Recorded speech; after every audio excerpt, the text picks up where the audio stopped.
এয়ারপোর্টের হামলার পরে আজ সন্ধ্যাবেলা আওয়ামী সন্ত্রাসীরা আবার আমার হোটেল লবিতে এসেছিল হামলা করার উদ্দেশ্যে, এবং সে সময় যুক্তরাষ্ট্রে অবস্থানরত এনসিপির সদস্যরা এবং আবার শুভাকাঙ্ক্ষীরা তারা তাদেরকে প্রতিহত করেন এবং পুলিশের সঙ্গে যোগাযোগ করেন। পরবর্তীতে পুলিশ ইনভেস্টিগেশন অফিসার তিনি প্রিসেক্টে এসে মামলা দায়ের করার জন্য আমাদেরকে পরামর্শ দেন। তারই প্রেক্ষিতে আমি এয়ারপোর্টের খুব কাছের যে থানা পুলিশের রয়েছে সেখানে এসেছি, এবং যারা সেই দিন আমাদের উপরে হামলা করেছিল এবং হত্যার চেষ্টা করেছিল, ডেথ থ্রেট দিয়েছিল, তাদের ব্যাপারে আমরা এখানে মামলা দায়ের করেছি।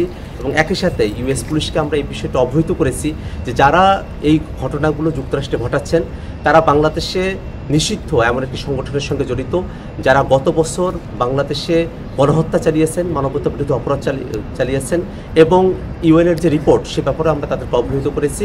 আমরা মনে করি যে আওয়ামী সন্ত্রাসীরা তারা দেশে হোক দেশের বাইরে যেখানেই হোক, আমরা তাদের ব্যাপারে আইনগতভাবে যে প্রতিকারের ব্যবস্থা সেটা আমরা গ্রহণ করব। এবং আমরা এই কথা বিশ্বাস করি যে আওয়ামী সন্ত্রাসীরা তারা যত ধরনের অপরাধ করেছেন সেই অপরাধগুলোকে আইনগতভাবেই নিষ্পত্তি করা সম্ভব, এবং আওয়ামী লীগ তার সন্ত্রাস নিয়ে বাংলাদেশে আর ফিরে আসার সুযোগ পাবে না।